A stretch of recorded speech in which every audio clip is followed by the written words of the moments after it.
Hello, world. My name is Z, or you can call me Mr. Z.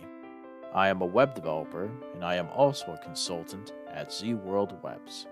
My one goal is to develop custom websites that are specifically catered to your organization's needs. I completely understand that building a website is an exhilarating, exciting, and significant step in connecting with your audience. Your organization has Z potential to make a meaningful impact, whether it's supporting animal rights, advocating for equality, combating human trafficking, or honoring the brave individuals who have served our country.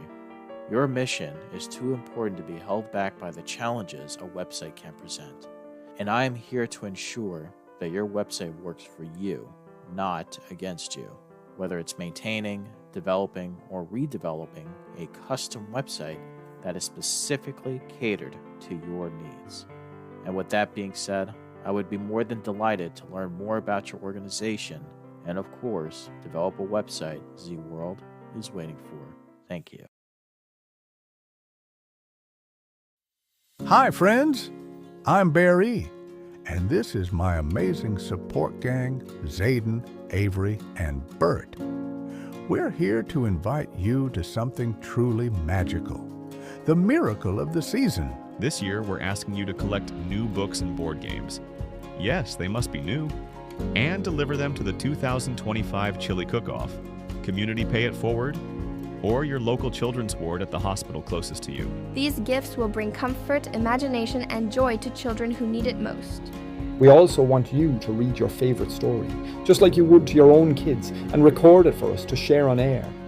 Help us by purchasing these books and board games. Open the cover and sign it with your family name, leaving the "to" blank for a nurse to fill in. Let's celebrate the beauty of every tradition, every story, and every act of love. Tell us about your favorite holiday memories. What did you celebrate? What moments with family and community do you cherish most? Your voice could bring a beloved tale to someone who's never heard it before. Businesses, we need you too. Sponsorships help us reach more families and make this season truly miraculous. Join us in showing your love for the community. Join us for the miracle of the season. Visit communitypayitforward.us to learn more, get involved, and share your story. What if every small business purchase counts? What if every purchase could change a life? With Community Pay It Forward, your business becomes a force for good. Join the movement. Get listed. Make impact with every transaction. New customers. Your business, their mission. One app, one community. Download now at communitypayitforward.us.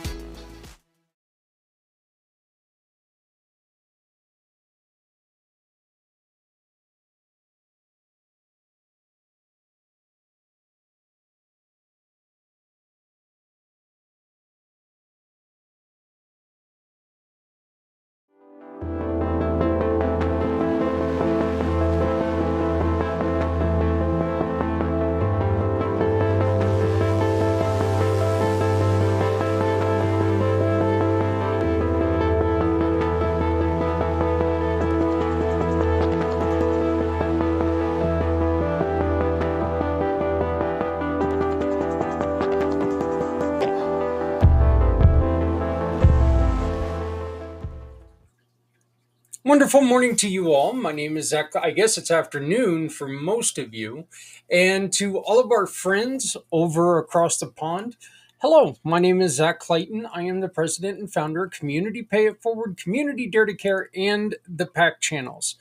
I would like to welcome any of our European brethren who are and sister who are watching and getting ready to enjoy a just absolute fun time I had with our guest today, Mr. Joel from Rewired for Men. We had a wonderful, wonderful conversation. We really, really had a great time.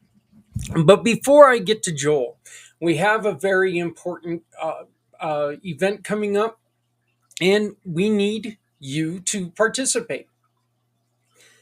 Up here, the red QR code. If you scan that, you can be part of something special. And this is for everyone in the world. Okay, this is not an American thing. It's not a Christian thing. It's not a anything. This is for everyone.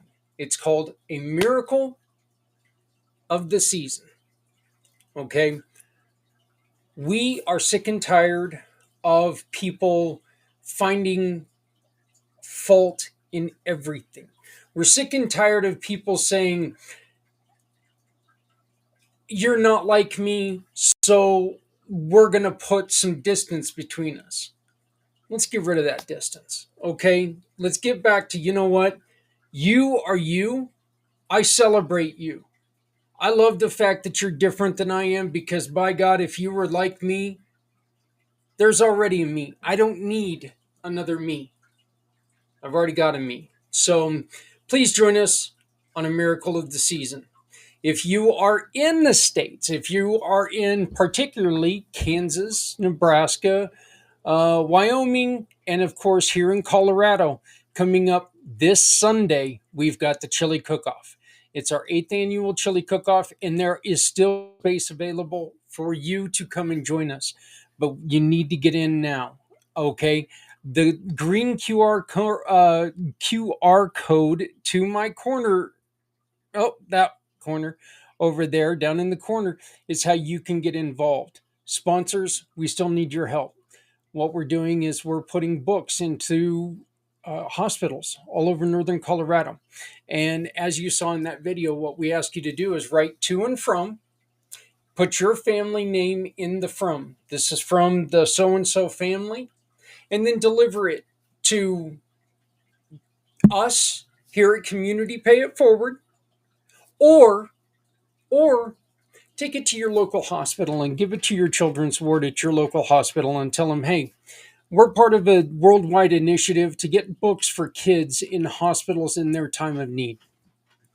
So, but today we are going to be talking a little bit about a couple holiday celebrations. Okay, this does not particularly mean it happens in December, but these are some other people's celebrations, what they celebrate. Not everybody celebrates Christmas or Hanukkah or Kwanzaa or whatever. So we are going through and we are introducing a lot of the celebrations from around the world. We'd like to welcome you to the miracle of the season, where every tradition shines and every story matters. Absolutely every story matters. I am again Zak Clayton, and together we're celebrating the heart of winter through culture, kindness, and connection. During each show, we'll explore how communities around the world honor this season with light and laughter and love, from ancient rituals to modern miracles. And we'll share the voices, values, and vibrant traditions that make this time of year truly magical. So grab yourself a warm drink and open your heart, and let's come together for a season of stories, spirit, and celebration. One of the things that I have learned about doing this series in preparation for the miracle is the word in the word that keeps appearing in all of these celebrations is the word renewal. Renewal. We're getting ready to, this one's gone, this year, this time is gone. It's out of here. I'm done with it. I'm not doing it no more. Let's carry on. It's kind of funny because Joel and I talk about that a little bit later too, because you just got to be able to move on. So a lot of these celebrations, that's exactly what this is. Today, we're going to start talking about Lunar New Year, a global celebration of renewal. So we're going to start today's journey with the celebration that lights up homes across Asia and beyond, the Lunar New Year. What is Lunar New Year? Well, Lunar New Year marks the beginning of the new year based on The lunar calendar, lunar being moon, it's celebrated by millions across China, Vietnam, Korea, Malaysia, Singapore, and many other countries. The date changes each year, usually falling in between late January and mid February. Some of the key traditions for this celebration are fireworks and lion dances, symbolizing driving away the evil spirits and welcoming good fortune. Red envelopes filled with money and given to children and elders as blessings. I could use a little bit of that. And a lot of this family feasts, dishes like dumplings, sticky rice cakes, and whole fish represent prosperity and unity. Okay, I'm not a fish guy, so I could go without that. I can't say I'm not a fish guy, but for me, I just need to learn where you can catch fish sticks, and then I'll be good. If we can find the place where you can catch the fish stick, I'm in. But all that other fish, just not for me. Lantern festivals held on the 15th day mark the end of the celebrations with glowing lanterns and riddles. Some cultural highlights. In Vietnam, it's called Tet, and it includes ancestral offerings and peach blossom decorations. That sounds beautiful. In South Korea, Seola,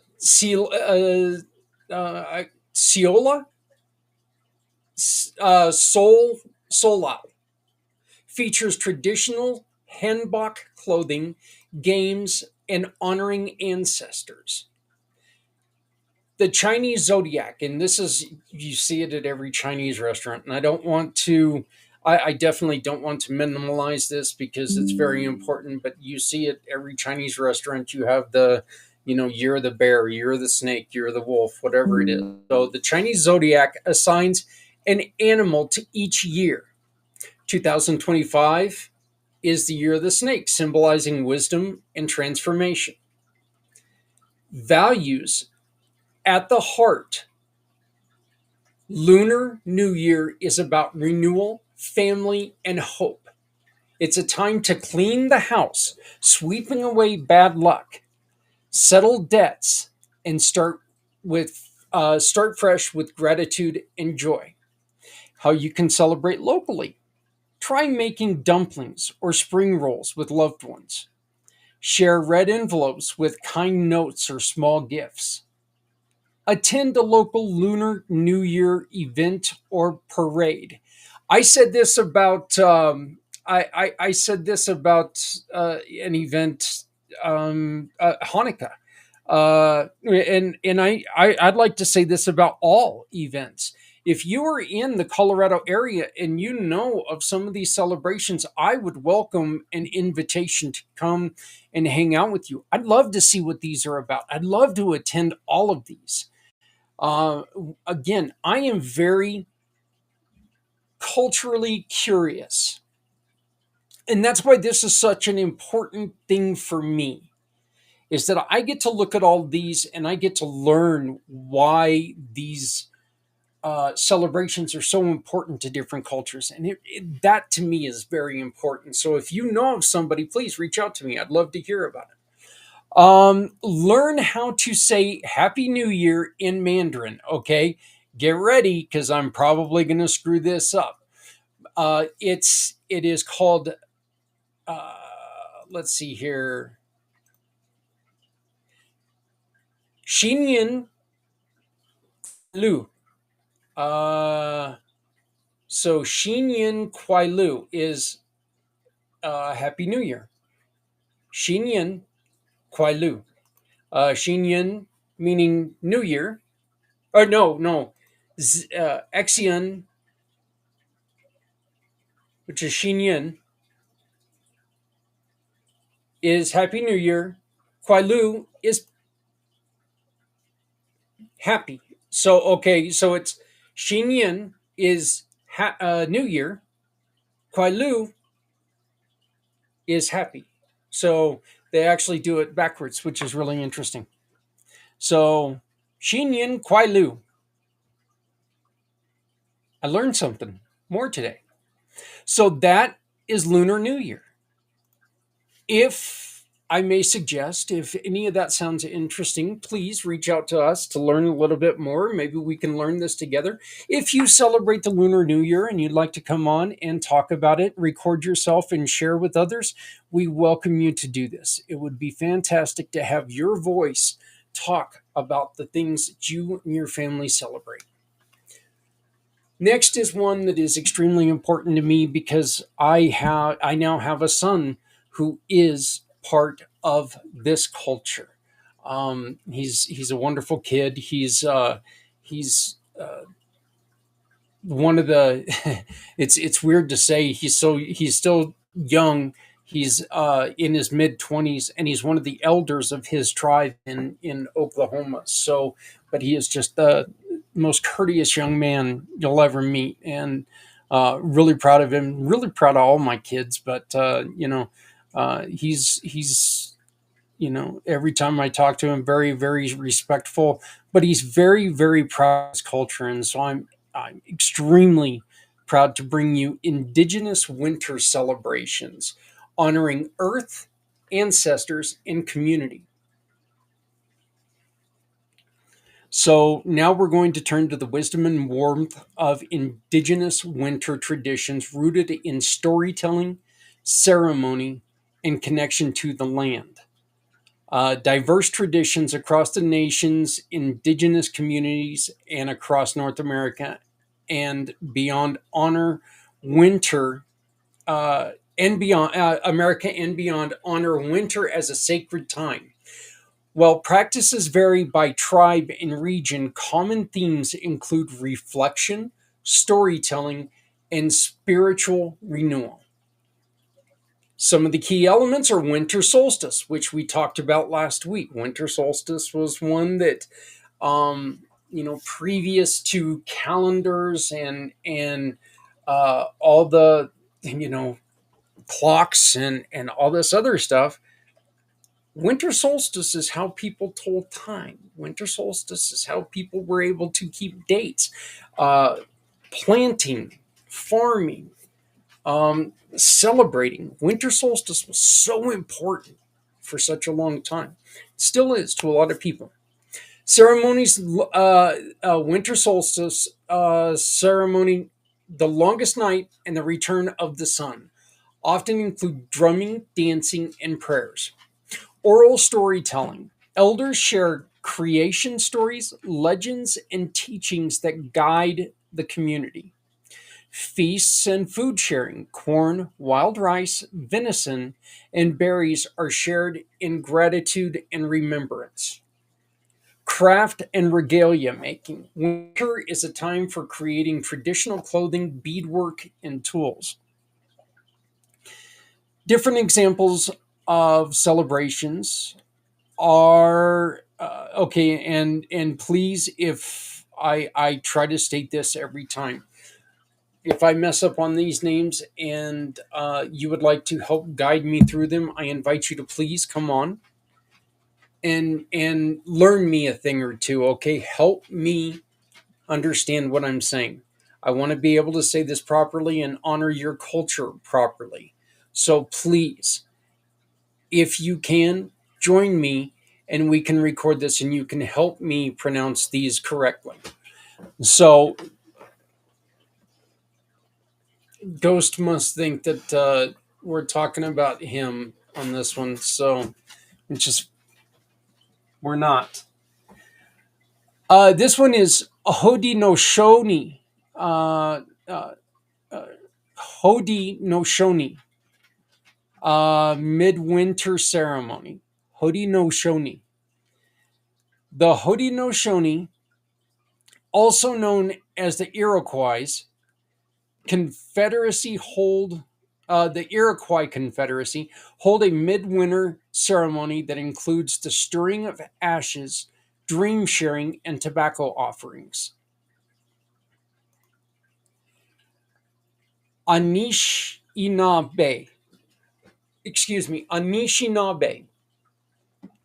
The Anishinaabe honor the winter solstice with teachings about the cycles of life and the spirit world.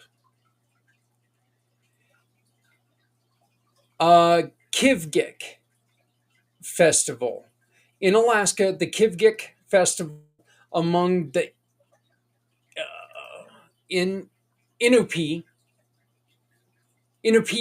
people. The Inupiat peoples include dancing, gift giving, and inter-village gatherings. So there's just a couple of the different traditions. And again, these are only 3 of them. There are many, many, many others. If you would like to tell about your Indigenous celebrations, again, the QR code up in the corner, get in there. Let's celebrate. Let's talk about it. Tell us about what you and your tribe, you and your group does to honor your elders, honor your land, honor your traditions. I really want to hear this, and so do other people. Some of the core values of Indigenous celebrations are community healing and unity. It also includes honoring cycles of seasons, life, and spirit. How do you celebrate respectfully? Attend public Indigenous-led events or solstice gatherings. Support Native artists and storytellers, and learn about the land you live on and its original stewards. Practice gratitude and reflection. Light a candle, share a story, or offer a prayer.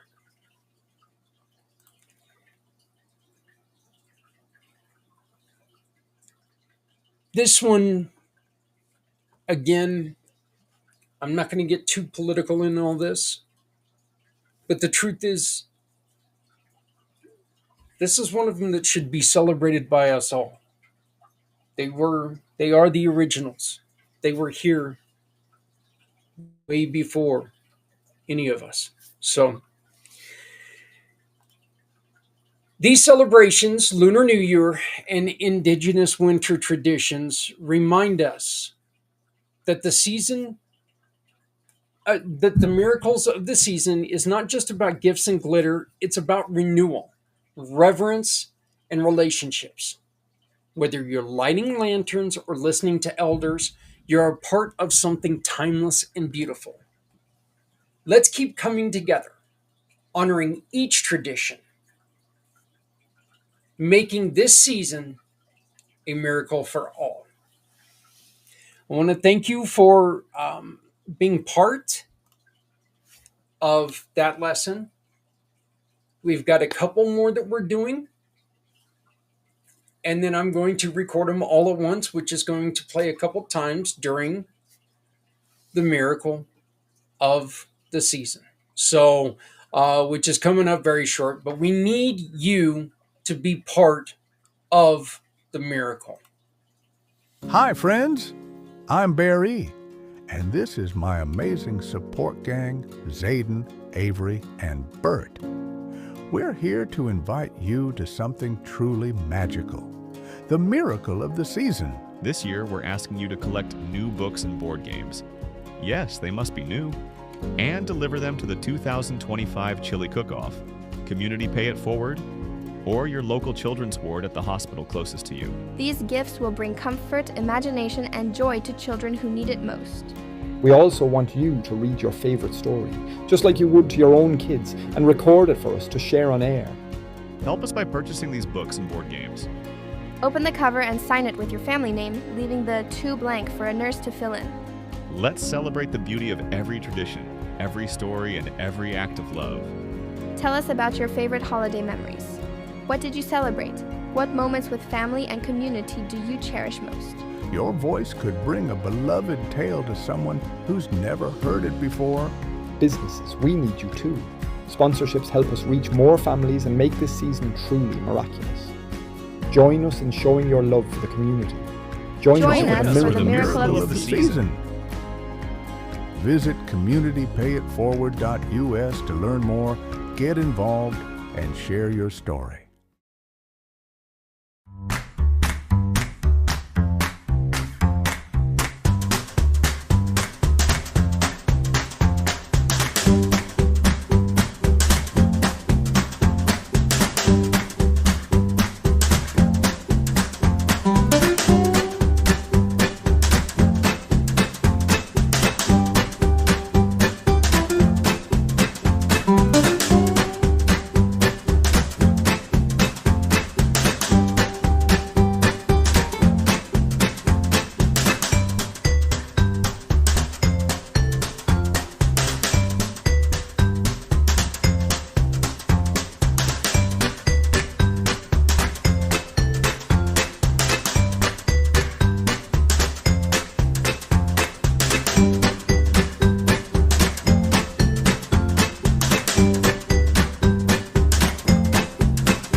Hey there, friends.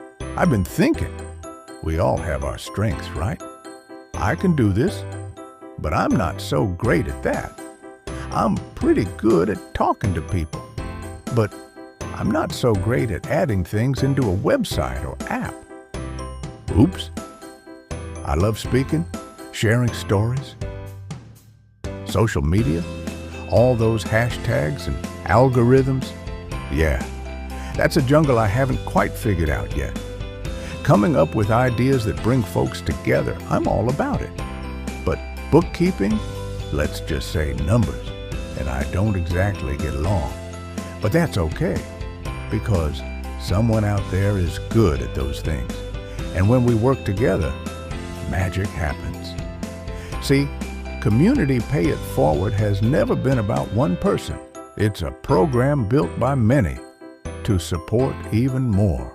Every one of us brings something special to the table. We all have talents that make us great on our own. But imagine how much stronger we are when we bring all those talents together.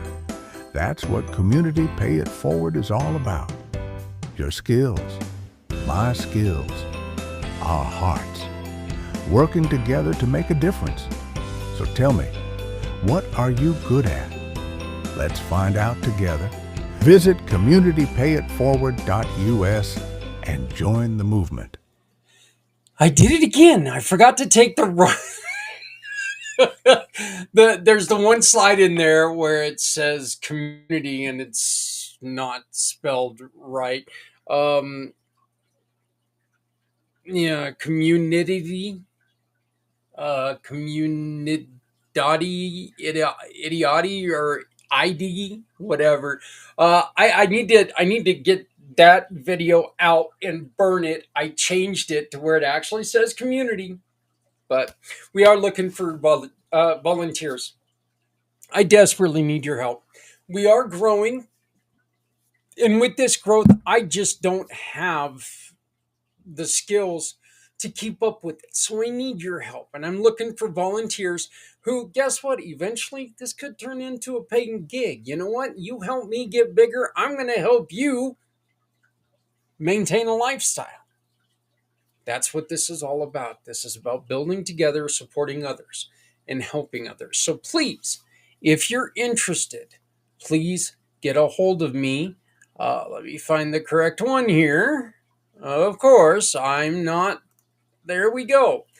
You can get a hold of me by using my digital business card, which is my For My card, which is one of our wonderful, wonderful partners.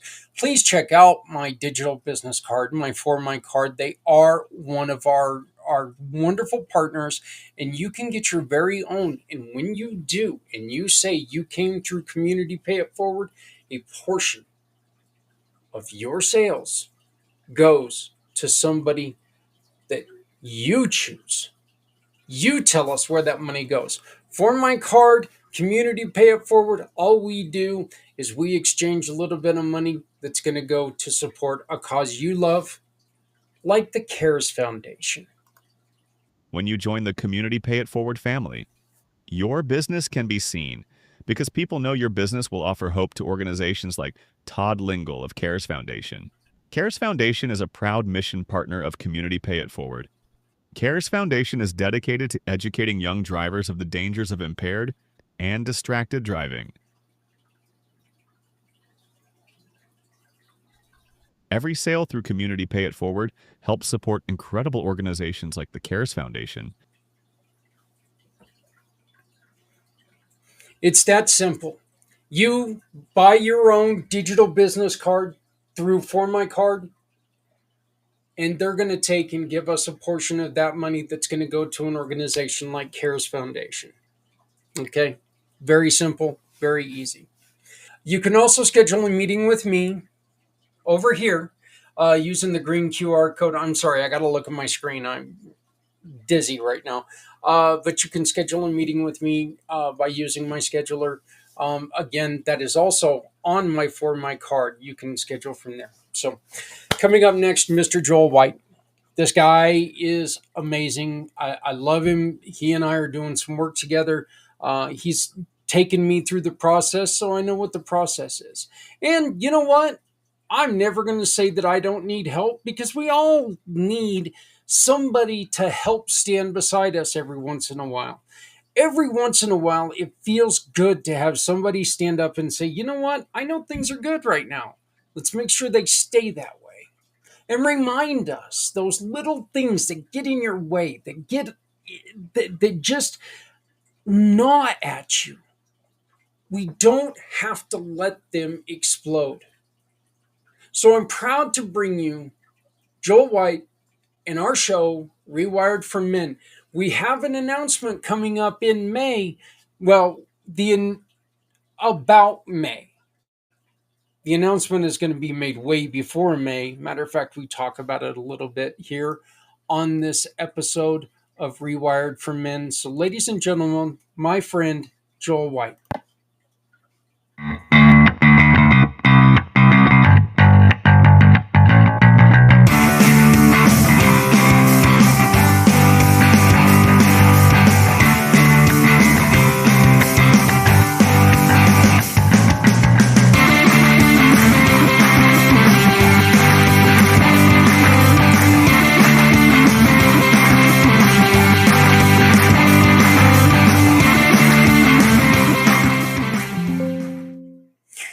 You know, it's really kind of funny, Joel. I listened to that song, and I've been listening to a lot of music history throughout the last week or two. Megadeth, which is my favorite band of all time, has announced that they are releasing their last studio album. They're going to be retiring after this multi-year tour. So I've been going back and rediscovering the history of a lot of rock and stuff like that, and that your the theme song that we picked for you has a little bit of that punk sound to it, that early British punk sound to it. So I think it fits almost perfect. Hey everybody, it's Zak Clayton, Community Pay It Forward, with my friend, with my giving partner, Mr. Joel White. Joel, how you doing today, brother? I'm all right, mate. It makes me smile when I hear the music come in. But also the comment you said there, do rock bands actually ever retire? Do they just retire when they die, when they fall off stage into a coffin? Do they ever? It's actually kind of funny. I'm not sure if I think that retiring for a lot of these bands is, Ozzy is officially retired. Well, yeah, of course he is. He's dead now. He's finally retired, because you have bands like, God, how many times is Kiss retired? How many times is Motley Crue retired? I mean, these guys retire like weekly, and then they're coming back. My genre of music, Slayer retired like 3 years ago. They're back, So, But joke aside, I know this wasn't the point we were going to go with, but that says it all about men. Men don't like retirement, because if you actually look when men retire, it's astronomical how many actually die within 2 to 3 years from retirement. They just pop the clogs because they lose that sense of identity and purpose.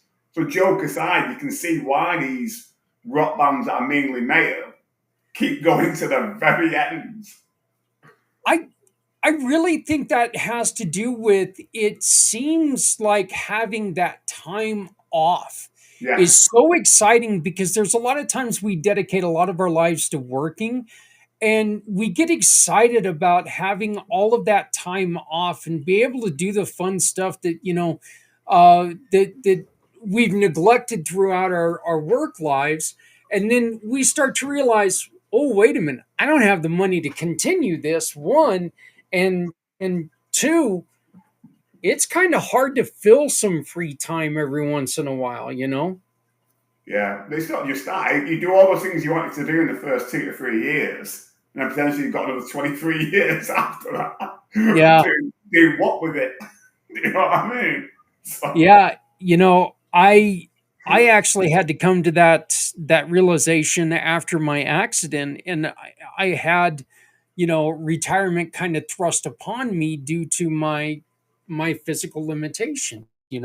I always tell people that, look, I'm not set up right now to where I can go get a real man's job, because I don't know what my head's going to feel like in a day. I don't know Yeah. if I can go and perform a real job, because there are days that I just simply don't have it in me. Yeah. And so, but the thought of just sitting around the house and watching hockey, that sounds great. Sounds great. But realistically, it's not that much fun. You get too bored. And yeah, I mean, I love my family. I love my family. I love being with my family, but there's doses, I mean, and I joke about this, but let's be honest. During the COVID years, when everybody was put at home, how many divorces were there because you realized, oh my God, I love these people, but I got to get the hell away from them? Yeah. You know? I think COVID was very much the make or break for a lot of marriages and relationships. Yeah. Well, it is kind of funny that, during the first part of COVID, we had that birth increase. And during the last part of COVID, we had the divorce increase. Yeah. So, everybody was excited that I get to be at home with the woman that I love. Oh my God, I'm still at home with the woman I loved. And I think, Joel, that's one of the other things that we experience, like during the holidays, when you have families over, when you have friends over, party expectations, all these things that men take, and we tend to forget that we have support systems. Yeah. No, our partners, we tend to forget that they're there um, to help us with all this, and we put these expectations on ourselves, and we end up driving ourselves crazy because of them. It's not just that. We don't just drive ourselves crazy with it. We cut ourselves off from others as well. And very much why I talk about Food Rehab for Men is men really do struggle mainly in 3 areas of their lives: money, work, and relationships. And very much the one what you're talking about there with relationships, that they might be physically there, but mentally and emotionally they're not. They're somewhere else.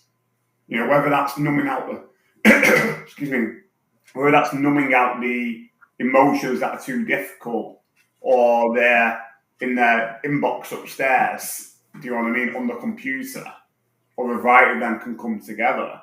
You mentioned before, it's even right what you said before, it's Thanksgiving Day coming up in the US. And it's that thing, the pressure coming on to be the man of the house, the one to provide, to want to make it work, or blah, blah, blah, and all the rest of it. A lot of time, women would say, they're the ones which have got to make it, they're the ones who do all the cooking. And there's a lot of truth in that. But there's also a lot of pressure on the man to be the father, or be the son, or be whatever it is.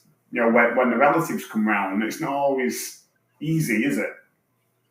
Yeah, no, it's most definitely not. Let me take and go in a little bit of a different direction here. And the closest holiday we have, of course, is Halloween, or Diwali, which is going on right now. Yeah. And a lot of that has to do with, there's the responsibility on, you want to be involved, you want to be with your friends, you want to be that, you want to maintain that cool aspect of your life. But you got to be careful that you're not that cool guy who lit the freaking house on fire because you decided you were going to take and light a firework out your butt. How do we as men make sure that we're not that clown that, people are going to remember me forever from this party? Well, yeah, because you burned your house down. It's easy to remember that fool. I think if anything, we've touched on this before. The biggest issue with men is when they become emotionally ungrounded, disconnected, whatever phrase you want to do it. They either head off downwards to the man's area. It's going to come on it and think with that, or they don't think at all. I think. Yeah. And it's about just taking a step back and just having a breather. But again, we've touched on this. Men men are very external in how we express ourselves, and if we are in a healthy place, that's great. And if we're not in a healthy place, then we tend to express that perhaps not in the healthiest way, and that can be very outwards, doing stupid things, but also you throw into the mix for some men any excuse for a drink, whether it's Diwali or Thanksgiving, it's got a potential to go very badly wrong. And particularly, we were talking, you brought it in there. The amount of injuries that happen to men and boys over bonfire night is just horrendous. Because you do stupid stuff with fireworks or bonfires or whatever it is. It's really poor, and it just needs a bit of common sense. If you've got a firework, don't light it in your hand and put it down on the ground and walk away from it. Don't attack each other with sparklers while they're lit. It's basically funny and common sense shit. But a lot of people lack that after a few drinks, or they want to show off in front of their mates. It goes badly wrong.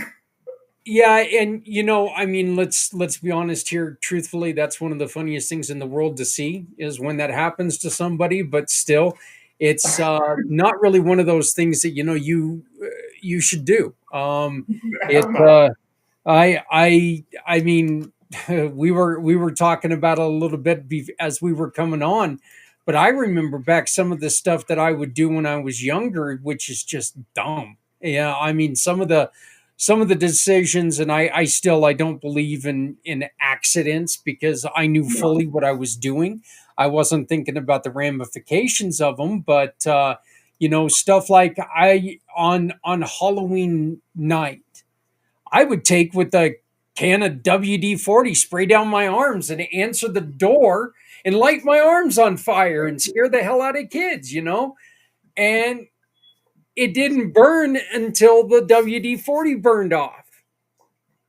You better hope to God that you're done waving your arms by then, because it gets hot real fast. But those are stupid things, that we think in that moment, oh my God, this is going to be, it's that whole hold my beer syndrome, oh, this is going to be funny, hold my beer, and it's like, no, dumbass, stop. Let's think with realistic brain. Absolutely. And that's quite interesting what you said. Anxiety is a really useful thing in moderation. And if it's not in moderation, we have too much of it, obviously. It becomes very deliberating, particularly for men. But if we don't listen to that, that's when you do really stupid stuff. Yeah. You know what I mean? Really stupid stuff. And unfortunately, it can be very, very disastrous, to say the least. Right.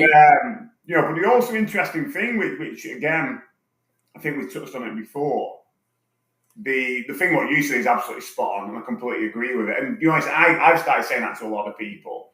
We don't make mistakes. There's no such thing. We make poor choices. Yeah. And in that as well is the ability to then take personal responsibility and accountability. And that's absolutely paramount. And I think it all comes back to that, whether you around fireworks or alcohol or family coming over, all the rest of it. It really is important to really pay attention to that. Keep your head on more than anything else. What might be funny in the moment might not be in 5 minutes time, 10 minutes time, all the rest of it. So it's like, again, it's kind of related to this. There's a community centre that I'm aware of where they hire out for private parties, and they were having a party, and for some reason some guy thought it'd be a great idea to bring a barbecue inside that has a gas bottle. So you can imagine what happened to the gas bottle. It exploded and pretty much burnt the building down. So, just lack of thought, complete thought, and hence that's what happened from that degree. Just utter stupidity, really. Yeah, that there's a reason why those things are when I was a truck driver, they always warned you, don't light these little, the like hot plates and stuff inside your truck, take them outside the truck. Well, there's a reason for that. First off, it's toxic. Uh, second off, it's just dumb. What the hell are you doing? You you're in an enclosed place and you're going to light something on fire. All right, yeah, but you know, I think the biggest message with all this is really simply, okay, look, it's great to have fun. Yeah. Having fun, having a couple drinks with the buddies, having a couple drinks with the family, all good. Everything is great. You want to go a little wild, do you have a designated driver? Have at it. Just remember waking up the next morning and thinking you had a great time and finding out that you were the ass of the party. That's never fun. And that leads to a lot of problems. It's like going, oh my God, now I got to face these people in a couple more weeks at the next holiday, Yeah. or I've got to, I got to make myself a hermit and never see people again because, well, I ain't going to embarrass myself like that again. Absolutely. There's something else in there as well, which is, we touched on this before, the other side of the coin. I'm guessing for a lot of individuals, and we're talking about many women would find themselves in a similar position, but we're talking about male perspective. That coming up to Thanksgiving, a lot of men may actually find themselves by themselves. They might not have a family to be around. And that can be a really lonely, shitty, dark place. And I can really feel that being the case for some men who find themselves in that situation. Do you know what I mean? And again, it can be really easy to turn to the alcohol or turn to whatever it is. And if anything, what I would say, again, obviously I can only speak on behalf of the UK, there are support groups out there for men where you can get together and you're not alone. And they're not necessarily crisis groups either. They are groups for men to come together. So in the UK, we've got quite I don't know about you guys in the US, we've got quite a famous one in the UK called Andy's Man Club. And Andy's Man Club's groups are pretty much nationwide. They all happen all over the UK on a Monday night in a particular venue. And they're just a good place for men to go and just be that way. Particularly if you're coming up to around family celebrations. You've got a place where you can be around other men to build community, isn't it? Without the alcohol, without the drugs, without whatever it is. And obviously, I'm guessing those ones are in the US, but it's important to, reach out for those sort of places. Do that. You're not alone. You don't have to stay at home alone and being the four walls. We've got an event coming up, Joel, that is going worldwide, and you're going to be helping me talk to a lot of the men who are going to be potentially facing these holidays alone, helping to talk them and suggest to them some of the other things that we can do, because the truth is, look, the truth is that everybody really needs to understand. Remember that there are people out there who are like that. Young, old, whatever, of all ages. That there are people who, have lost something or somebody in their life to where they want to go and they don't want to do the big celebration thing. Yeah. Just remember to reach out to them and make them not feel so alone. Just because they're not going to come with you and to this big family get together because they're not in that mode right now. Yeah. That doesn't mean that they don't need somebody there with them. Absolutely. Again, you've hit on something there, and it's one of the wellbeing workshops that I deliver. And one of the things I mention in there is, how often do we actually ask somebody, are they okay? But actually, are they really okay? How often do we follow it up? Because usually you say to a man, are you okay? They go, I'm fine. You're all right. Move on. But are they actually fine? Do you know what I mean? Are they actually okay? I think it would be important just spending a little bit of time, even if it's 5 minutes, just following through on that. How often do we actually pick up the phone and ring somebody than like text or send a WhatsApp message or whatever. How often do we do that? Do that connection. If anything, which is really, really interesting, in a world so connected, we're actually so cut off and lonely from that degree because we don't have the same level of personal connection anymore with each other. You know what I mean? It's not hard to ring somebody up and speak with them. When you say that, Joel, how often do we sit there and go, "Well, it's their fault. They weren't honest with me." But the truth is how many times are they not honest with themselves? Yeah. We have a tendency, and I say this all the time to people who are in a situation. They're like, you know what? I'm okay right now. That's okay. But what happens if all of a sudden you're not okay and you've pushed away people who are willing to help you, and now they're going to sit there and go, you know what? Now I just don't have the bandwidth. Yeah. No, it's very true. Granted as well, some of the relationships you might have around you may come to an end. People's priorities, people's needs change. But that doesn't mean you become a hermit crab and cut everybody off. If anything as well, and again, this is part of what I talk about in one of the courses that I do, or when I'm working one-to-one with men. Have something at least 4 times a week that gets you out of the house. Whether that's walking a dog or going doing yoga or meeting somebody for a mate at a pub for a pint or some chips or food, whatever. At least have 5 things. Most people can come up with 5 things that gets them out of the house, to socialise or do something. You know what I mean? It's not it's not hard to do that. And if you think you're doing each of those activities for an hour, that's 5 hours out of how many hours there are in a week. They can really help you, get involved with somebody else. One of the things we have in the UK, and I don't know if it's in the US as well, it's worth looking up in the US, is there was an initiative set up by a guy back in, I think around early to mid-2000s.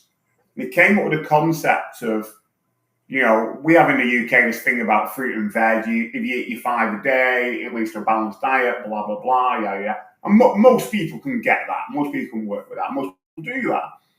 And the guy was like, wouldn't it be interesting to come up with something similar for mental health and well-being, where there's 5 things, people can remember them, people can roll with it.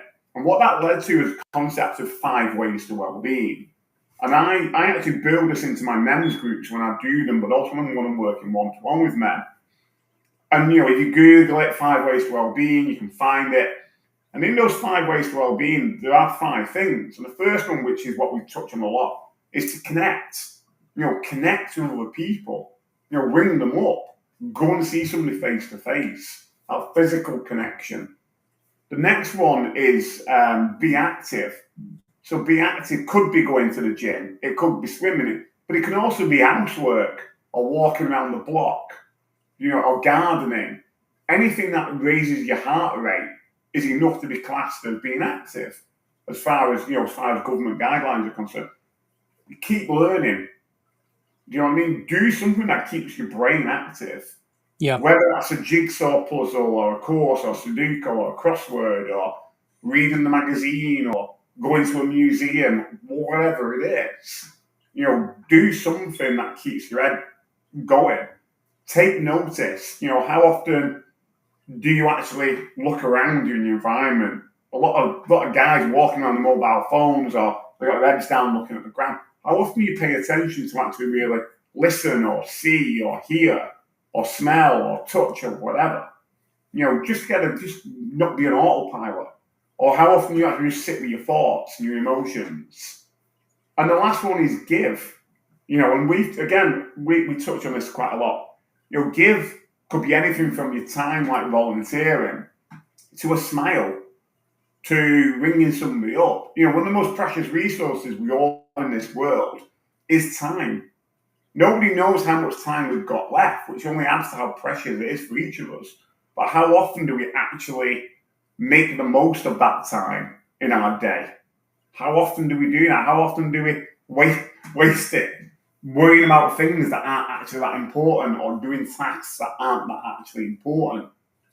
Do you know what I mean? And these 5 things together make up the 5 ways to well-being. And if you're doing, say, one activity, you might find yourself doing all of them. So, you've got a dog, Zach, so I'm guessing you walk your dog, yeah? So when you go out and walk your dog, chances are you're going to speak to the dog owners. So you're going to connect with them, yeah? You're being active because you're walking your dog. You've got exercise. You're taking notice to what your dog's doing and what's around you. So Usually when I'm walking my dogs, my main problem is, oh my God, I'm trying to walk 3 very large dogs and they're wrapped around my feet. What am I going to do?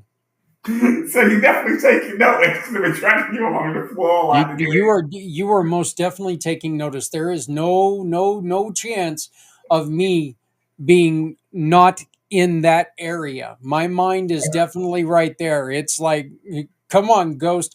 Rose, stop that. Baby girl, let's go. Ghost? Actually, it's usually Ghost. Ghost is the one who's always doing something. So, but yeah, with what you were saying, Joel, I know that one of the things that really helps me, and this is something that I have become very, very reacquainted to this last couple weeks because of my nephew, but helping people through something that I've been through, just not going in and offering help, but going in and saying, this is what I went through. And if there's any questions you have, I'm here. Okay. Yeah. Walking up to somebody who's been in a motorcycle accident, whether they've got brain injuries, whether they got a broken leg, whether they're just, trying to figure things out. I've had people call me before and say, hey, can I just talk to you? And going in and being able to talk to them, ask them, what questions are you having right now? Do you have anything that you want to, hear from me? Tell me what you need me to do, and it's always been something that's been a little difficult for me to do, walk into another accident victim's room. Yeah. But it's always been something that when I walk out of the room, I know that I'm a better person inside myself than when I was when I walked in. And hopefully I've helped answer a few questions, which is so much more important than even the way I feel. Absolutely. And literally, absolutely beautiful. You said that's literally what give is. That's what give is. Give is giving time, giving support, sharing experiences, lived experiences. And it's like, my men's group, we usually get about 8 to 10 guys who rock up face to face on a Monday morning, 11 till 1 p.m. Most of them would say, do you know what I mean? That starts their week off by them coming and connecting and sharing experiences. And you can't put a price on that. And some of the conversations we talk about, they're pretty deep. Men do talk. Men go a lot deeper than women, respect to women, by the way. But men do. If given the right space, they really will go into the darkness, the skeleton in the cupboard. They'll bring it out on the table. You need someone to start that conversation, but then it rolls through. Then it opens up from that degree.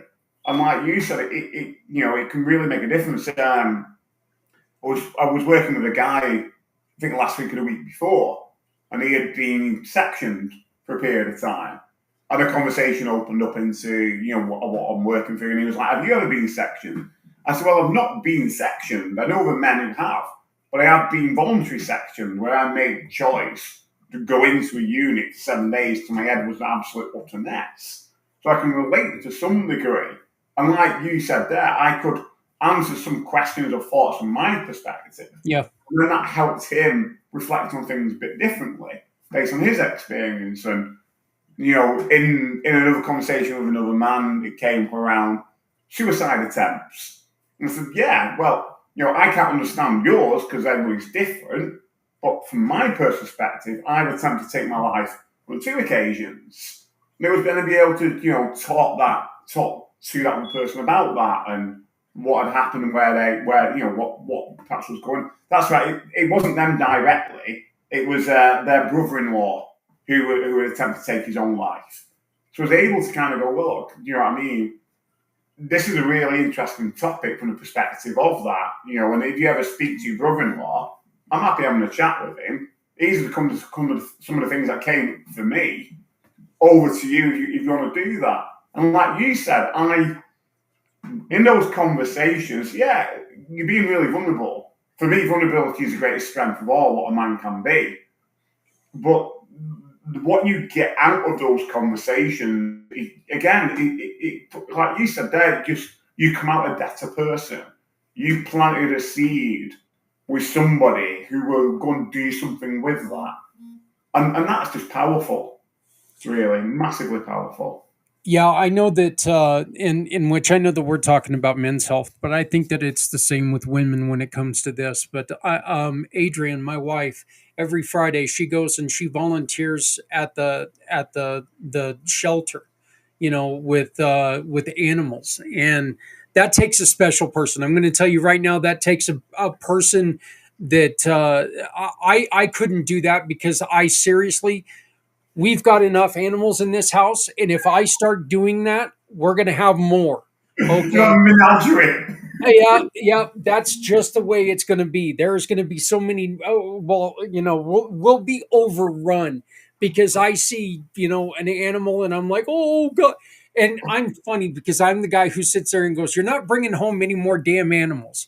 Yet I go and I'm the one who walks in the house. And I'm that guy that's sitting there looking at her going, shut up. Because I know I'm a hypocrite. I know, but yeah, I know that when Adrian goes and she gets home, you can see the change in her. That, her work week is over. She knows we've got a weekend full of stuff to do, but her stress level is way, way, way down because she went and she did something that made her feel so good inside. Yeah. And knows she did good for somebody, as for something other than herself. Yeah. And we've all got that animal shelter. Okay. We've all got that home shelter, or like you said, a suicide support group or something like that. We've all got something that we could go and speak to. Yeah. It really has to do with what we say on Never Shut Up. Make sure that if you're going in, you're not just talking about, you're not going to sit there and talk to somebody about glamorizing your suicide attempt and help them. You're going to say, this is what I was going through. Yeah. This is what I was going through. I don't know if this sounds familiar or not, but this is what I went through. This is what I did, and this is what got me through that feeling. If you walk in and you have honest, open conversations with people, Joel, what can that do to somebody hearing it? Well, it's massive. The clear bit what you said there was when you come into conversations that are perhaps going to be uncomfortable or difficult, you go in with the eye from your perspective, your personal perspective. You know what I mean? Not from the we or anything like that, because the worst thing you can say to somebody is, I understand what you went through. No, you can't. You can't understand me at all. Not at all. It's actually really insulting. Yeah. When somebody says stuff like that. And I need to reiterate, that is very insulting. When you say something like that, there is no worse turnoff. To me personally, if you say, oh, I know exactly what you're talking about, or, oh, tell me about it, or, any of these kind of pass it off terms. Yeah. It's just like, look, if I can't talk to you about this, then I'm just going to walk away. Yeah. Yeah, absolutely. And very much, a lot of time, if I don't really know the person, I actually say to them, I can never understand what you're being through because I'm not you. I'm not even pretending to be, but I can only go off from my perspective of reality. And this is what it looks like personally for me and what it looked like for me. You know, and that's a healthier way to start these conversations and build these conversations, put them from that perspective. You know, if anything, you can't go too far wrong with the other and with I. But we get off piece but related. If you find yourself having a breakdown of communication with your wife or partner, the worst thing you can do is go, use you. It's you. Because again, you know it's going to go badly wrong. You know, again, always start with I think, I feel. Because no one can take that away from you. Do you know what I mean? Yeah. As soon as you deviate off that, you know it's going to be a bad outcome. I'm yet to come across somebody who's had a good outcome to an argument using you. It's just not going to happen. Right. And it's so simple because if you hear the words, you know, you never listen to me, instead of jumping off the handle going, yes, I do. I listen to you all the time. You know, I mean, why do you think I'm so frustrated? I listen to you all the damn time. No, that's not where I was going with this. But instead, what am I not hearing? Yes. Just a simple question. What am I not hearing? You take the offensiveness out of that, and you really put the focus on them to tell you what they need you to hear. Absolutely. And that literally relates back to the other point as well. When those difficult conversations are occurring, just take a step back. You know what I mean? You know, again, a classic one for a man. You know, this came up in a conversation. And absolutely right. You know, we are men are natural fixers. We want to fix everything. Mm-hmm. But sometimes it's not always the best approach to go straight in there and go, I can fix that. So perhaps a person doesn't want that fixing. They just want to be heard. You know, a lot of people in today's society, because the nature of it is, there's two things a lot of us crave because of the nature of the society we're in. It's to be heard and to be seen. You know, those two are absolutely crucial because a lot of people don't feel seen. They don't feel heard. And I know at parts in my life, I remember when I was in my early 20s, I felt I didn't matter. I felt that I wasn't seen. I'd almost pretend walking along that I was invisible and nobody saw me. That's the mindset I got into in my early 20s. And it's not a great place to be because that is a massive indicator of your own self-esteem, that you think and feel that you're not seen and you're not heard. It's not a great place to be. So if somebody is taking a risk to start a conversation, any conversation, give them the space where you can see and you can hear them. And you've got a greater chance then they'll perhaps open up. And again, completely related to this, off topic but related, I put an advert in a community magazine about my men's groups that I do to kind of attract more men to come along. And it goes out into various venues in the area that I live. And I just missed call. And I rang it back, and it was a lady, she was a grandmother. And she's like, oh, you know, I saw your men's group, this, that, and the other. I gave her the time. You know, some men would have gone, yeah, whatever, love, wrong number, blah, blah, blah. But I just gave her the time. And you know, it transcribes that she's really worried about her grandson. He's, you know, in his 30s. I won't go into it because obviously people might connect the dots. But there's stuff going on for him at home. He doesn't leave his home. I'm like, okay, fair enough. So I had a little chat going, you know, this is how you could have a conversation with him, give him the time, give him the space, you know, plant a seed, say you spoke with me, this is my web address, get him to look at it. If he's interested, you've got my number, I'm here. I'm happy to give him a bit of time. And while I'm on the phone, for you, you know, what do you do with your time? Oh, well, I do a bit of this. Well, have you thought about doing A, B, and C? And it was a 10-minute conversation maximum, but she went away feeling more confident, heard, and seen in a way, because I gave her that time. I gave her ideas for her and for her son. Guess who called me today? Her son. Yep. Her son called me today. He reached out. I missed a call because I was somewhere else. He left an answering machine message, and I called it back. I called him back, and again, for him to do that was massive. And he apologised for the fact that I had to call him back. I'm like, what are you apologising for? Do you know what I mean? If anything, you really need to celebrate the fact that you've picked up the phone, or rang a complete stranger with whatever's going on for you. It's not easy, and you've done it.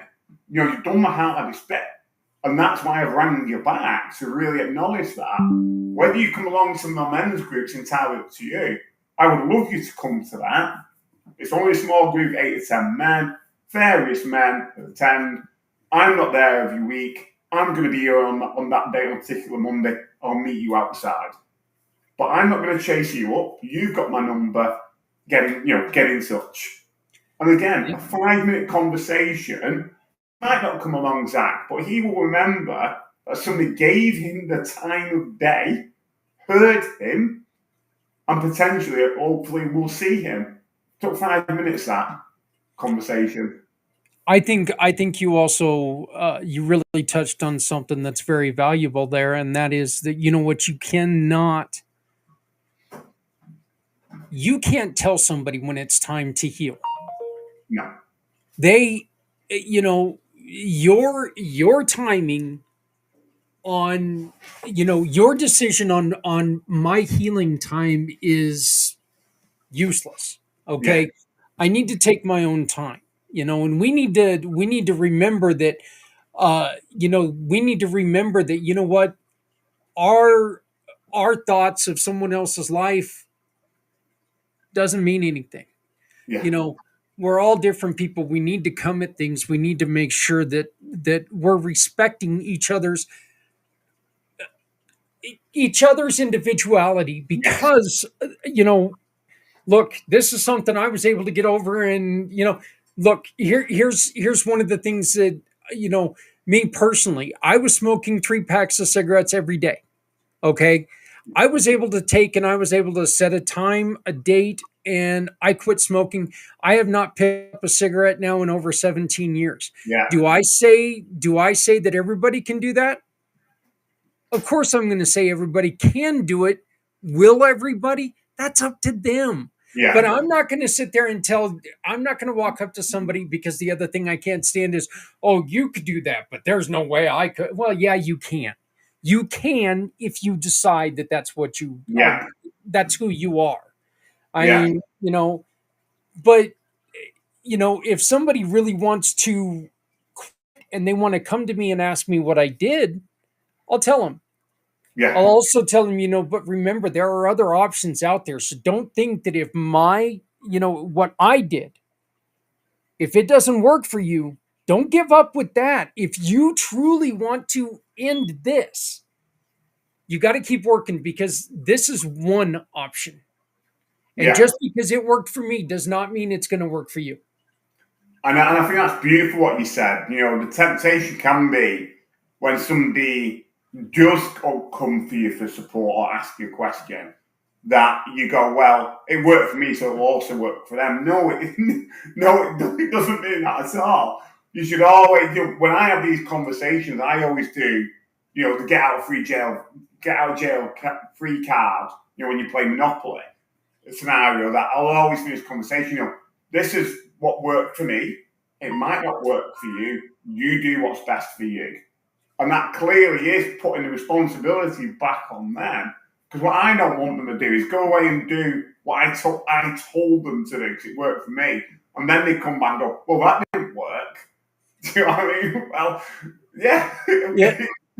I just think of it this way, Joel. When was the last time you heard a commercial where 10 out of 10 dentists suggest that, chewing this?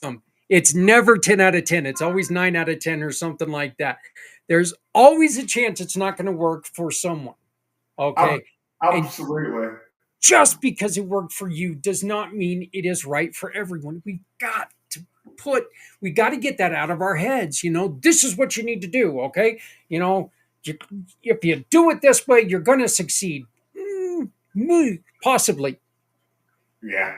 But if we do that to people, you're putting it in their head that if I don't succeed this way, I have no hope. And what you said there is absolutely crucial, because that's where a lot of men can find themselves. They fall in love with these ideas or these particular men they see as role models. And I think sometimes some of these role models don't realise the impact they can have. So, again, as an example, was a really interesting health and wellbeing event yesterday, and it was related to mental health and sport.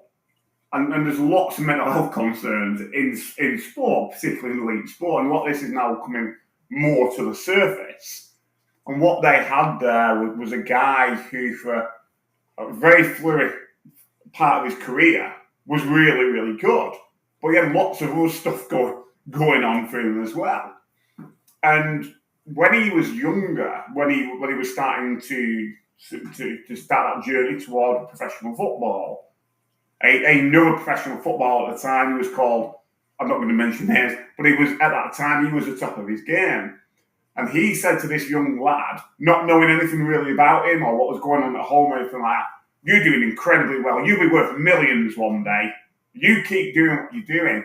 The amount of pressure that young boy took on his shoulders was immense. Yeah. And then when he was going through his really difficult time, where was this player? Where were the other players? There were nowhere to be seen. He was just left with that hole. Do you know what I mean? Granted, he obviously made some poor decisions along the way, but you don't need somebody saying that to you. And then you've got to carry that. That's all the unconscious belief stuff, what I talk about. We've got to be mindful sometimes when we do say certain things, particularly to younger people. Is this actually going to be a benefit to them? And potentially impact is it going to have on them? I think that right there is a good. I think that's a good lesson for parents when it comes to their kids in sports, because you know what, your kid is one math problem away from not being able to play. Okay, yeah. And if that happens, your kid's going to have that pressure of failing the math problem. Plus, oh my God, my career is done. Yeah. There's not a career there yet. All right. You got to earn that. And there's a lot, we put pressure, way too much pressure on our kids anyway, but maybe we can get into that later. Joel, we have decided that we want to do something coming up in May, the 10th through the 16th is National Mental Health Awareness Week. And you and I want to do a series of videos throughout this week and really talk. We want to have some guests on to help us give encouragement to men every day of that week and put together like a little block of interviews that men can go back and remind themselves every day that this is something that we can do to make sure that we're taking care of ourselves and really lift up our spirits. We unfortunately did not get to record before the Mental Health Day, which was on the 10th.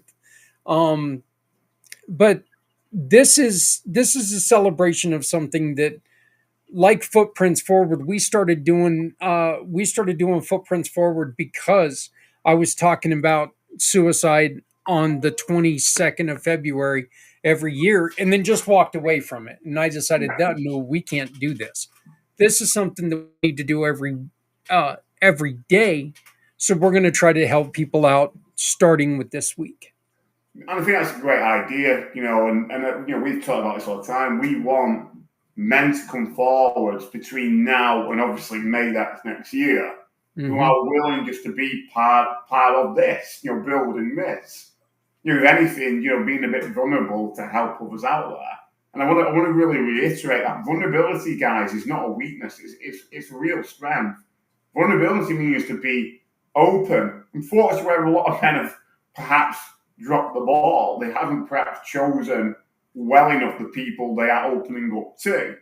And unfortunately, when that occurs, you won't get particularly great responses. You'll either get somebody who will shout at you, or you'll get somebody who'll dive for a tissue box, stick a tissue in your face, or you get some people go, oh, well, let me tell you about my problem. Yeah. Do you know what I mean? And if you get that, that's not your fault. That's their fault. That's where they're at. So don't just shut down and give up. Do you know what I mean? You'll find somebody you can be real with. And I think that's really important. Right. And guys, let me also make one more point here, okay? If you're a guy who's looking for help, if you're looking for places to look for a solution, come and join us, because look at this. If you don't want other people to know who you are, maybe you don't want to be on camera, maybe you are a little shy, watch this.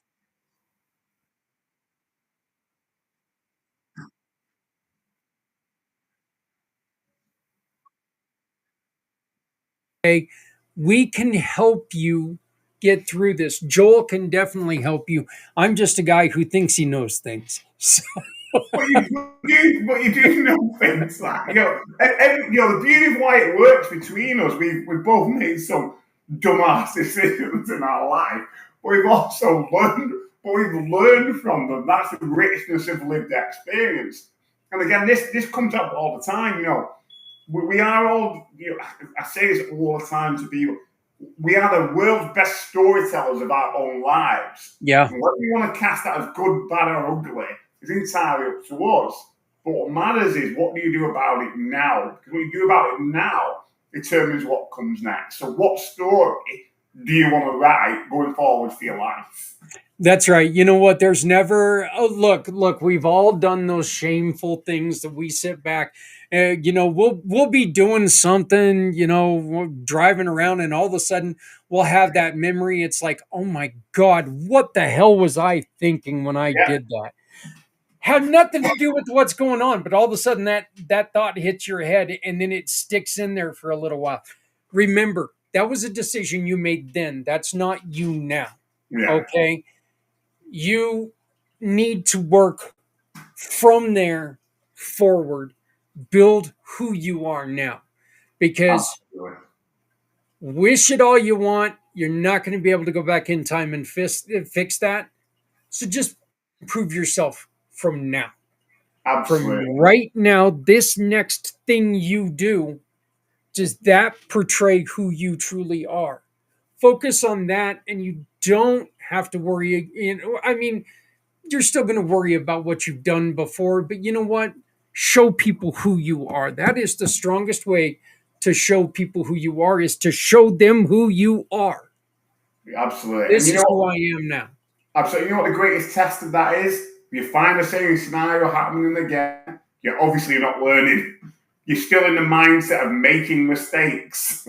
Yeah. The reason why it's happening again is because you've not learned what you need to learn. Right. And also, just don't think that you're in a life that, you know what, you're not going to make poor decisions. We're all going to make poor decisions at some point in time. Just don't make blatantly poor decisions. And, and it's easy to do. We can all pick the wrong thing every once in a while, okay? We can all say the wrong thing at the wrong time. We're going to hear something that somebody says and take it wrong every once in a while. It's going to happen. We're going to make the wrong decisions. We're going to say the wrong thing. We're going to do the wrong thing at the wrong time. That's going to happen. How are you going to react? Yeah. That is going to show who you really are. So, absolutely. And again, it's brilliant where this conversation goes. In life, what I say to a lot of people, we can't control anything. We might think we can, but we can't control anything. People, places, situations, events, nothing. The only thing we can control is how we choose to react or respond to situations, events, people, and places. When you respond, the chances are it's going to usually have a better outcome for you, not you as in first you, and the other situation, event, or person. Not guaranteed, because remember, we can't control anything, but you've got a greater chance of it being a more healthier outcome in you responding than reacting. You know what I mean? And it is plain and simple. Yeah, we all lose our cool sometimes. We all fly off the handle. I get it, but it's really important for us to do that less often and less Yeah. intense. Yeah. Yeah. And own it. Own it. You know, I hear a lot of times from men, well, my divorce broke down because it was all her fault, or that relationship came to because it was all her fault, or that happened because it's the policeman's fault, or that happened because it's the driver's fault. It's like, no.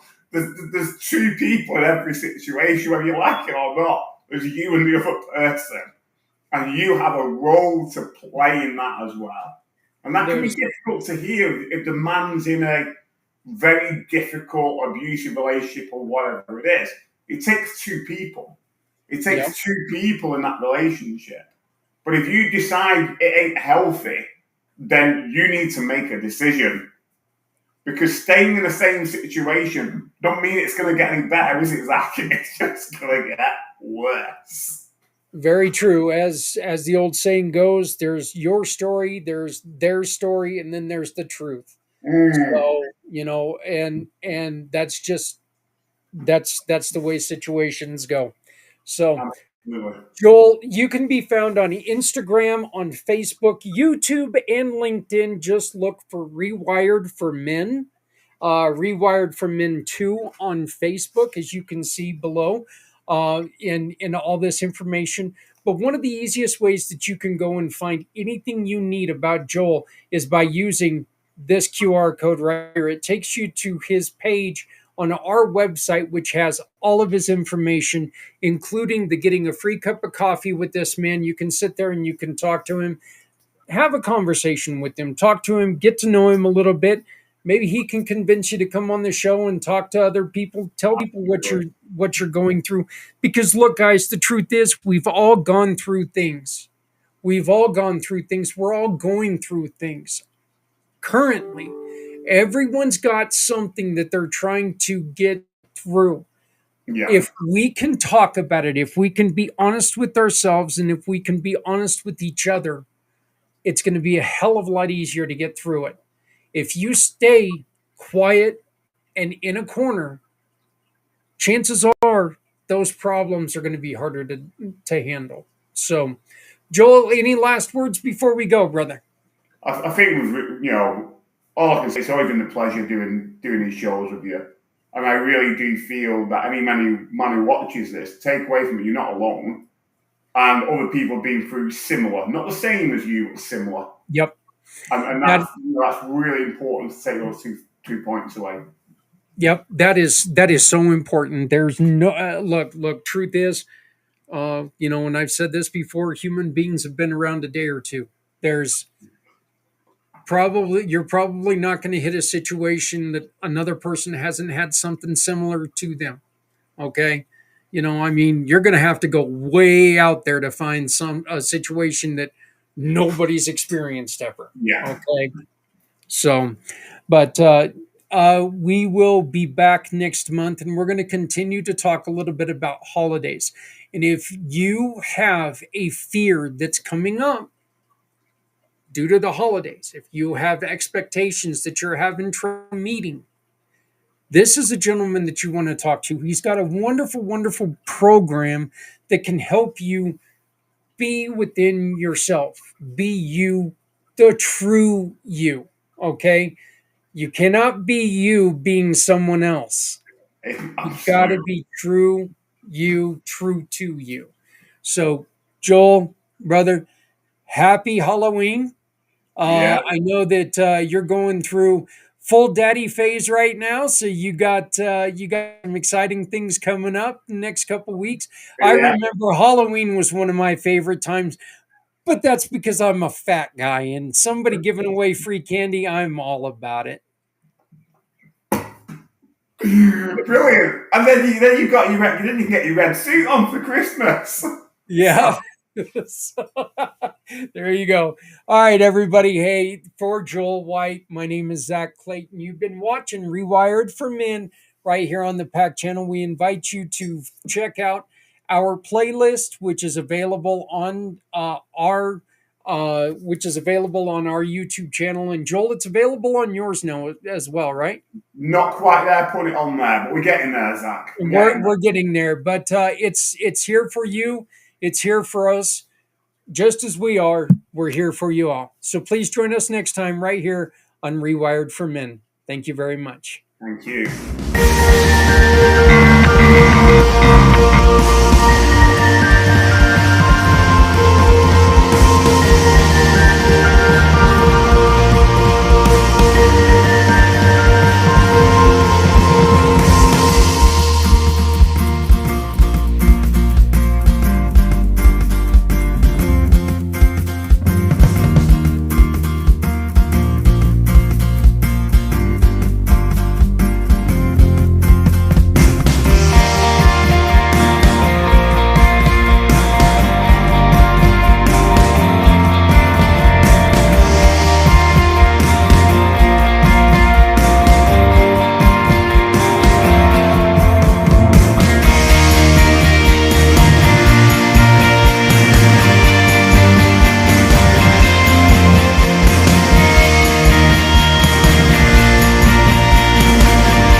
Hey friends, I'm Barry, and I'm cooking up something special because chili tastes better when it helps others.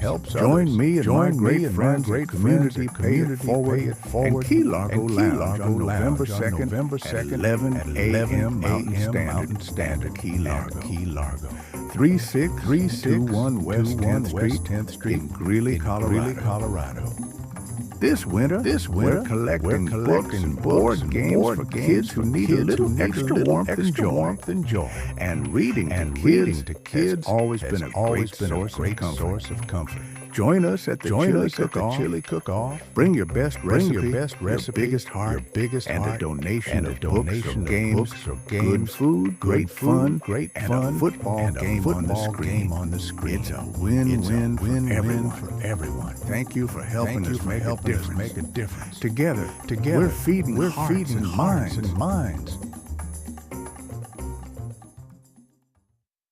What if every small business purchase counts? What if every purchase could change a life?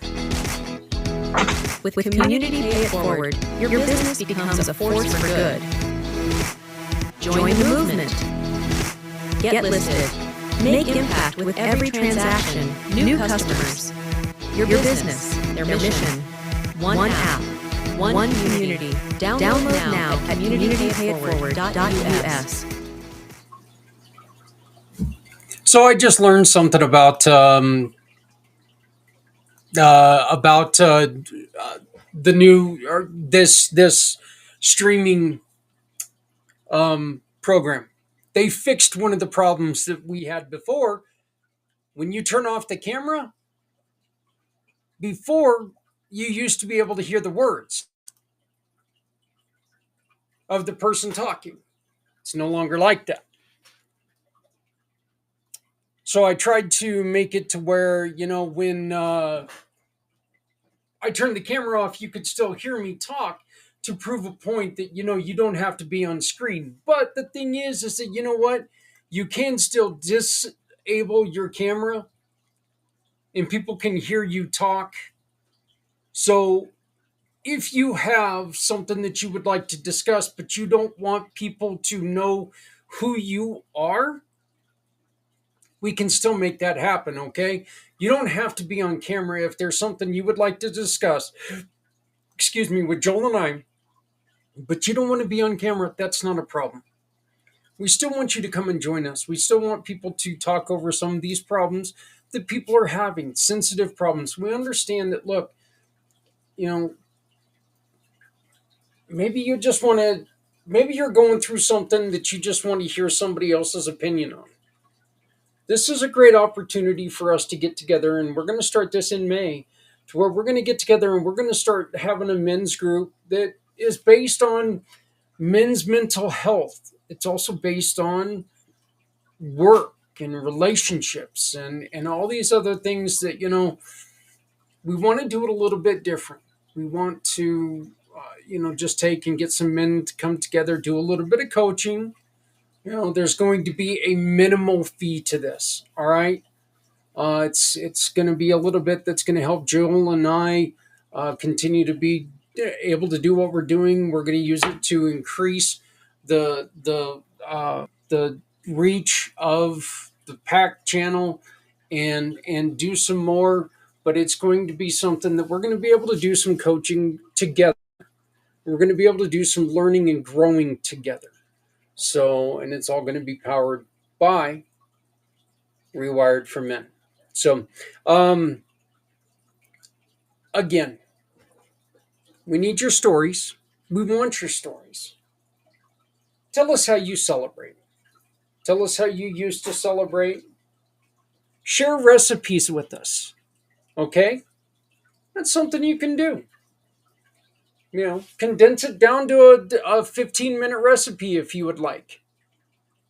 Show us how to cook your favorite cookie or whatever. Hire Santa to tell a story using your children, your grandchildren's names. If you want an example of that, just visit Santa on communitypayitforward.us and you can hear a story written by Santa to my 7 grandkids. I'm going to ask a question of you all because while we were recording this, I was going through checking out my Instagram feed and something came up and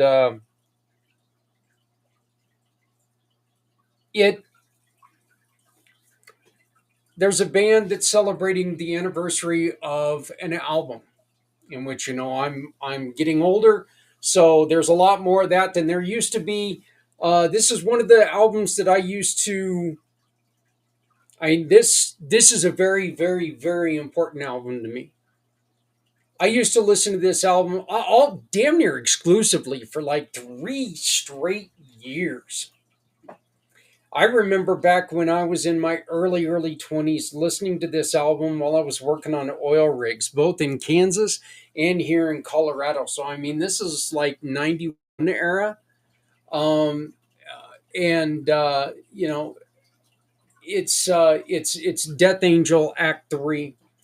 And this album meant, seemingly endless time and a room with a view. I mean, some of these songs just they meant everything to me, and then it's just, oh God, I was so excited. Let me ask you a question. What album are you waiting to, or event? What album or event would you like to celebrate the most? I'm not going to say that this is the album that I want to celebrate the most because I don't know if there is one that I would want to celebrate the most. And actually, if there was, it's probably past. It's already been celebrated, but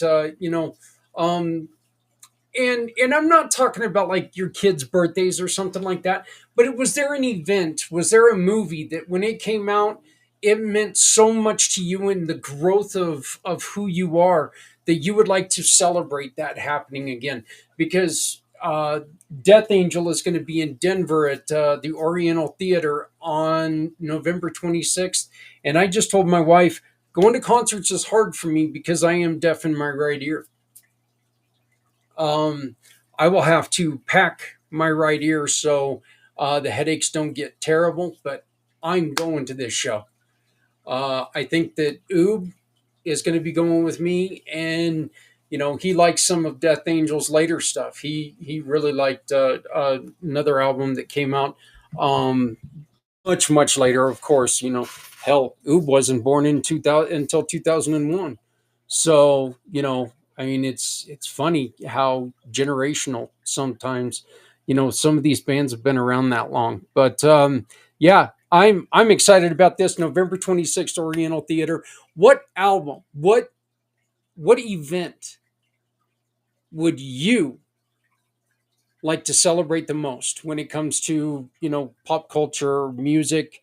If I don't care if they're still around, so you can't do it. I would love to see, I would love to see Typo Negative come back with a celebration of October Rust. That can't happen. Peter Steele's dead. That one still hurts me personally, but Peter Steele's gone. So they can't come back around. But what, true or de facto or just dream, what would be that thing that you would love to celebrate? So thank you to Joel. Thank you to yourself for joining us. Please enjoy your day. Enjoy your week. Take care of each other, okay? It's enough. We've had enough. No more butting heads. Let's come together, because we can do this. We can celebrate each other. We can celebrate our differences. We can learn from each other this way. All right? Please make sure you love somebody out there, because somebody out here loves you. My name is Zak Clayton, president and founder of Community Pay It Forward, Community Dare to Care, and the PAC channels. Remember, we are the company where every purchase from one of our partners means you can support something you love. With Community Pay It Forward, communitypayitforward.us. Please remember that if you're not helping someone, you're hurting everyone. No one needs to go it alone when we all come together. I'll see you on Wednesday night with Community Impact. When you join the Community Pay It Forward family, your business can be seen, because people know your business will offer hope to organizations like Todd Lingle of CARES Foundation. CARES Foundation is a proud mission partner of Community Pay It Forward. CARES Foundation is dedicated to educating young drivers of the dangers of impaired and distracted driving. Every sale through Community Pay It Forward helps support incredible organizations like the CARES Foundation.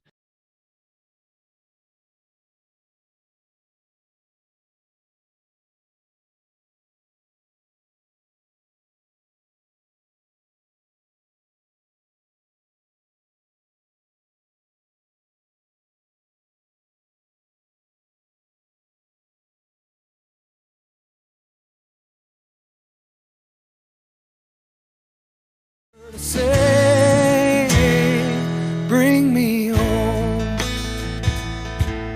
out alone, to show me the way. You wanna hold the heart of Sunset Boulevard. Bring me here, 'cause it's not quite clear to be a part of Sunset Boulevard.